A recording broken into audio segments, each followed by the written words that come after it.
Makapambastos. Ano pa kayo experience? Pinapakita nila yung boldness nila.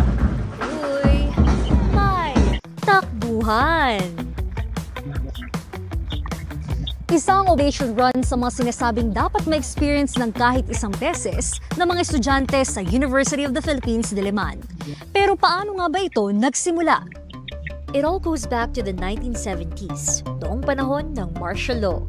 Delikado para sa mga aktivista at hindi basta-basta makapaglabas ng hinaing sa gobyerno. Pero pinilit ng ilang grupo gaya ng Alpha Phi Omega Fraternity o APO na mag-sponsor ng mga mapanghas na pelikula gaya ng Sakada ni Ben Cervantes na tumalakay sa social realities at struggles ng mga magsasaka. Dahil naging patok ang screening na ito, hinikayat ng UP Theater na mag-sponsor uli ang APO ng isa pang kontrobersyal na pelikula, ang Hubad na Bayani ni Robert Arevalo na tungkol sa pag-aaklas ng masa. At tila na-inspire sila sa hubad na katotohanan. Kaya on a random day in September 1977, tumakbo ng hubad sa mga koridor ng Palma Hall ang dalawang Apo brothers bilang mensahe na hindi sila sang-ayon sa pamamalakad ng diktadurang Marcos. At mula noon, taon-taon na itong ginagawa ng Apo at inaabangan ng UP community at iba pa. Ang Oblation Run, hindi lang siya show. Just to be clear about it, it's not part of the initiation process. Diretsuhin ko na. Hindi siya part ng pledge, pag-pledge namin sa fraternity. Kahit matagal na itong tradisyon, mayroon pa rin siguro nagtatanong, bakit nga ba Oblation Run ang tawag dito? Ang sagot, nasa title mismo. A callback sa kilalang simbolo ng UP, the one and only oblation or oble. Oble ang tawag sa estatwang nakatayo sa harap ng lahat ng UP campuses. Ang original na statue ay obra ni national artist Guillermo Tolentino noong 1935 na pinagawa naman ni Rafael V. Palma na dating presidente ng UP. Tinawag siyang oblation na ibig sabihin ay offering, kaya naging simbolo ito ng pag-aalay ng sarili para sa bayan at standard na inaasang i-uphold ng mga estudyante at alumni ng UP. While it's patterned after the Oblation statue, there's a deeper meaning behind it.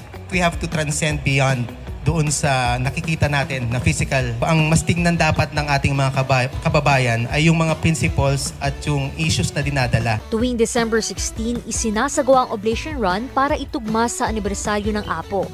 Pero maaari din itong gawin ng February dahil anniversary naman ng UP Diliman chapter ng APO ang February 10. Ngayong 2025, nagtugma ang run sa Valentine's Day.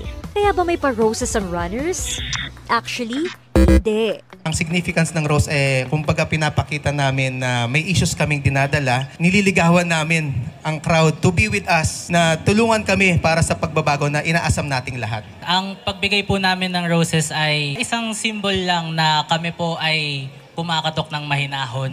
At syempre, dahil college experience nga ang mapanood ng Oblation Run, kumusta ba ang karanasan ng mga UP students? Nashock ako kasi, di ba? Parang, uy, may people na nakahubad. Pero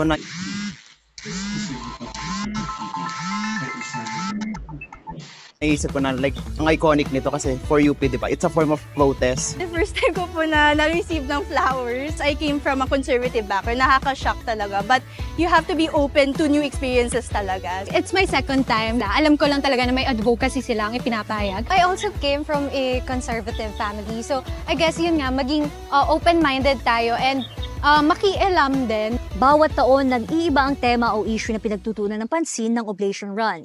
This year, pinili ng APO ang theme na boto mo, hindi benta mo para sa malinis at tapat na halalan. At hindi lang basta-basta pinipili ang tema dahil ayon sa APO, masinsinang usapan ang nagaganap sa buong chapter bago sila makapili ng swak na tema. We debate, we argue, minsan pa nga hindi pare-pareho ng saloobin. It's a democratic exercise, kaya naman nagbobotohan at the end of the day. Hindi lang kung catchy siya, tinitingnan natin yung relevance. Ang fraternity po, ang aming brothers and sisters ay may kalayaan na ipaglaban din ang gusto nilang ipaglaban.